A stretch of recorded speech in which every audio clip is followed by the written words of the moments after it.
ನಾವು ಇಲ್ಲಿ 6 ಎಕರೆ ಭೂಪ್ರದೇಶಕ್ಕೆ ಟೊಮೆಟೊ ಸಸಿಗಳನ್ನು ಬಾಯರ್ ಕಂಪ್ನಿಯ ಅಧಿರಾಜ್ ಅನ್ನೋ ಸಸಿಗಳನ್ನ ನಾಟಿ ಮಾಡಿರ್ತೀವಿ. ಉತ್ತಮವಾದ ಬೆಳೆ ಆಗಿರ್ತೈತೆ. ಫಸಲು ಬಂದು ಮಾರ್ಕೆಟಿಗೆ ಕಳಿಸಿದಾಗ ಅದಕ್ಕೆ ತುಂಬ ಬೆಲೆ ತೀರಾ ಕಡಿಮೆ ಇರ್ತೈತೆ. ಏಕೆ ಎಂದು 1 ಟೈಮ್ 2 ಟೈಮ್ ಕಟ್ ಮಾಡಿದ್ಮೇಲೆ 3ನೇ ಟೈಮ್ ಕಾಯಿ ಕಟ್ ಮಾಡಿ ಮಾರ್ಕೆಟ್ಗೆ ತಗೊಂಡು ಬರ್ತೀರಿ ಅಂದಾಗ, ಇಲ್ಲ ಅದನ್ನು ಹಣ್ಣು ಮಾಡಿ ತಗೊಂಡು ಬನ್ನಿರಿ, ಅದು ಪಾರ್ಸಲ್ಗೆ ಆಗ್ತಾ ಇಲ್ಲ, ನಿಮ್ಮ ಕಾಯಿ ಎಲ್ಲ ತಗೊಂಡೋಗಿರೋದೆಲ್ಲ ರಿಜೆಕ್ಟ್ ಆಗಿದೆ, ಅದರಿಂದ ನೀವು ಹಣ್ಣು ಮಾಡಿ ತಗೊಂಡು ಬರ್ರಿ, ಜ್ಯೂಸ್ಗೆ ಮಾತ್ರ ಸೂಕ್ತ ಇದು ಅಂತೇಳಿ ಹೇಳ್ತಾರೆ. ಅವತ್ತು ನಾವು ತೋಟಗಾರಿಕೆ ಇಲಾಖೆಯವರಿಗೆ ದೂರು ದಾಖಲಿಸಿ ದೂರು ನೀಡಿದ್ದು, ಅವ್ರು ಬಂದು ಪರಿಶೀಲನೆ ಮಾಡಿರ್ತಾರೆ. ನಮ್ಮ ಹತ್ರ 1050 ಬಾಕ್ಸ್ ಕಾಯಿ ಅವತ್ತು ಸ್ಟಾಕ್ ಮಾಡಿ ಅವ್ರು ಬಂದು ಪರಿಶೀಲನೆ ಮಾಡಿಬಿಟ್ಟು ಬೆಳಗಾಂ GKVK ಇದಕ್ಕೆ ವಿಶ್ವವಿದ್ಯಾಲಯಕ್ಕೆ ಕಳಿಸಿ ಅವರು ಸೈನ್ಸಿಸ್ಟ್ಗಳನ್ನೆಲ್ಲ ಕರೆದು ಇವತ್ತು ರಿಪೋರ್ಟ್ ಹಾಕಿದ್ದಾರೆ. ಆ ರಿಪೋರ್ಟಲ್ಲಿ ಅವರು ನೋಡಿದ್ದಾರೆ, ಬೇರೆ ತಳಿಯ ಸಸಿಗಳಲ್ಲಿ ನಮ್ಮ ತೋಟದಲ್ಲೇ ಇನ್ನೊಂದು 500 ಸಸಿ ಬೇರೆ ತಳಿ ನಾಟಿ ಮಾಡಿರ್ತೀವಿ, ಅವೆಲ್ಲ ತುಂಬ ಉತ್ತಮವಾಗಿದೆ, ಜೈಹೋ ಅಂತ ಹೇಳ್ಬಿಟ್ಟು ಆ ಜಾತಿ ಸಸಿಗಳು ತುಂಬ ಉತ್ತಮವಾಗಿದೆ. ಕಾಯೆಲ್ಲ ಅವರು ನೋಡಿದ್ದಾರೆ, ಶಾಂಪಲ್ ಕಾಯಿ ಯಾವ ಥರ ಇದೆ, ಅದಕ್ಕೆ ವ್ಯತ್ಯಾಸ ಏನು ಅಂತ ಕೃಷಿ ವಿಜ್ಞಾನಿಗಳು ಪರಿಶೀಲನೆ ಮಾಡಿಬಿಟ್ಟು ಇವತ್ತು ಮಾಹಿತಿ ತಗೊಂಡು ಹೋಗಿದ್ದಾರೆ. ದಯವಿಟ್ಟು ಆ ಬಾಯರ್ ಕಂಪ್ನಿಯ ಅಧಿರಾಜ್ ಸೀಡ್ನ ಯಾರು ಮ್ಯಾನುಫ್ಯಾಕ್ಚರ್ ಮಾಡಿ ಡಿಸ್ಟ್ರಿಬ್ಯೂಟ್ ಮಾಡಿ ರೈತರಿಗೆಲ್ಲ ನೀಡಿದ್ದಾರೆ, ಅವ್ರ ವಿರುದ್ಧ ತೀರಾ ಕಠಿಣ ಕ್ರಮ ತಗೊಳ್ಬೇಕು. ಮುಂದಿನ ದಿನಗಳಲ್ಲಿ ಯಾವುದೇ ಒಂದು MNC ಕಂಪ್ನಿಯವ್ರೂ ರೈತರಿಗೆ ಈ ರೀತಿ ಮೋಸ ಮಾಡೋ ಕೆಲಸನ ಮಾಡಬಾರ್ದು. ರೈತರು ಇವತ್ತಿನ ಪರಿಸ್ಥಿತಿನಲ್ಲೇ ಅಳಿವು ಉಳಿವು ಅನ್ನೋ ಪರಿಸ್ಥಿತಿನಲ್ಲಿದ್ದಾರೆ. ಅವ್ರ ಪರವಾಗಿ ಎಲ್ಲ ಅಧಿಕಾರಿ ವರ್ಗದವರು ಮತ್ತು ಮಾಧ್ಯಮದವರು ನಿಲ್ಲಬೇಕು.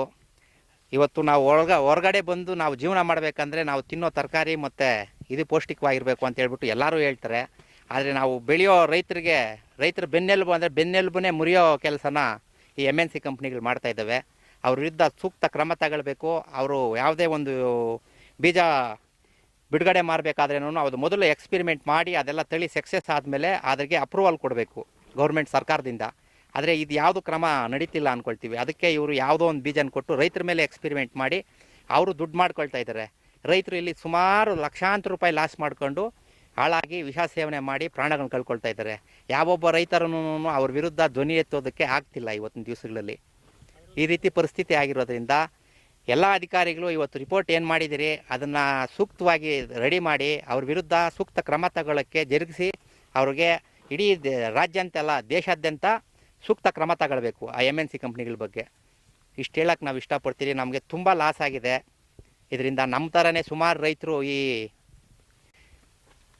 ಇದರಲ್ಲಿ ಮಾಡಿದ್ದಾರೆ. ರೈತರು ಪಾಪ ಅವ್ರಿಗೂ ತುಂಬ ನಷ್ಟದ ಪರಿಸ್ಥಿತಿನಲ್ಲಿದ್ದಾರೆ. ಅವ್ರಿಗೆಲ್ಲ ನ್ಯಾಯ ಒದಗಿಸ್ಬೇಕಾಗಿ ತಮ್ಮಲ್ಲಿ ಕೇಳ್ಕೊಳ್ತಾ ಇದ್ವಿ. ಅಧಿಕಾರಿಗಳು ಕೂಡಿ ಇಲ್ಲಿ ಟೊಮೆಟೊ ಬೆಳೆ ಸರಿಯಾಗಿ ಬರ್ತಾ ಇಲ್ಲ ಅಂತ ಅವರು ಒಂದು ಮಾಹಿತಿಯನ್ನು ನೀಡಿದರು. ಇಲ್ಲಿ ಬಂದು ಗಮನಿಸಿದಾಗ ಅದರ ಒಂದು ಬಣ್ಣದ ಏನು ಬದಲಾವಣೆ ಇದೆ, ಕಲರ್ ಡೆವಲಪ್ಮೆಂಟ್ ಸರಿಯಾಗಿ ಆಗದೇ ಇರುವಂಥದ್ದು ಮತ್ತು ಫರ್ಮ್ನೆಸ್ ಇಲ್ಲದೆ ಇರುವಂಥದ್ದನ್ನು ನಾವು ಗಮನಿಸಿದ್ದೀವಿ. ಜೊತೆಗೆ ಬೇರೆ ಹೈಬ್ರಿಡ್ ತಳಿಗೆ ಇದನ್ನು ಹೋಲಿಕೆ ಮಾಡಿದಾಗ ಗುಣಮಟ್ಟದ ಕೊರತೆ ಇರೋದು ನಮಗೆ ಇಲ್ಲಿ ಕಂಡು ಬಂದಿದೆ. ಇದೇ ರೀತಿ ಬೇರೆ ತೋಟಗಳಲ್ಲೂ ಏನಿದೆ ಅಂತ ಅದನ್ನು ಪರಿಶೀಲನೆ ಮಾಡಿ ನಂತರ ಅದರದ್ದು ಫಿಸಿಕಲ್ ಮತ್ತು ಕೆಮಿಕಲ್ ಪ್ರಾಪರ್ಟೀಸು, ಫಿಸಿಯೋಲಾಜಿಕಲ್ ಪ್ರಾಪರ್ಟೀಸ್ನೆಲ್ಲ ನಾವು ಗಮನಿಸಿ ಮತ್ತು ಆ ಒಂದು ಏನು ಕಂಪನಿ ಇದೆ ಅವರು ಕ್ಲೇಮ್ಸ್ ಏನಿದೆ ಹೈಬ್ರಿಡ್ಗೆ ಯಾವ ಒಂದು ಸೀಸನ್ನಲ್ಲಿ ಹಾಕಬೇಕು ಅಂತ ಅವರು ಶಿಫಾರಸು ಮಾಡಿದರು ಮತ್ತು ಅದರ ಗುಣಧರ್ಮಗಳು ಏನಿದೆ ಅನ್ನೋದನ್ನು ಇದ್ರ ಜೊತೆಗೆ ತುಲನೆ ಮಾಡಿ ನಾವು ಇಲಾಖೆಯವರಿಗೆ ಒಂದು ವರದಿಯನ್ನು ಕೊಡ್ತೀವಿ. ನಂತರ ಅದು ಮುಂದಿನ ಪ್ರಕ್ರಿಯೆ ಮುಂದುವರಿಯುತ್ತೆ. ಇವತ್ತು ವೆಂಕಟರಾಜನಲ್ಲಿ ಸತೀಶ್ ಅವ್ರ ತೋಟಕ್ಕೆ ನಾವು ಟೊಮೆಟೊ ಬೆಳೆಗೆ ಸಂಬಂಧಪಟ್ಟಕ್ಕೆ ನಮಗೆ ದೂರು ಬಂದಿತ್ತು. ಏನಂತಂದರೆ ಆ ಬೆಳೆ ಮಾರ್ಕೆಟ್ನಲ್ಲಿ ಒಳ್ಳೆ ರೇಟ್ ಹೋಗ್ತಾ ಇಲ್ಲ ಅಂತ ಹೇಳಿ ಅದರ ಪ್ರಕಾರ ನಾವು ಇವತ್ತು ಸೈಂಟಿಸ್ಟ್ ಅವ್ರನ್ನ ಕರ್ಕೊಂಡು ವಿಸಿಟಿಗೆ ಬಂದಿದ್ದು. ಅವ್ರ ವರದಿ ಆಧರಿಸಿ ನಾವು ಏನು ಕ್ರಮ ತಗೊಳ್ಬೇಕು ಅದನ್ನು ತಗೊಳ್ತೀವಿ.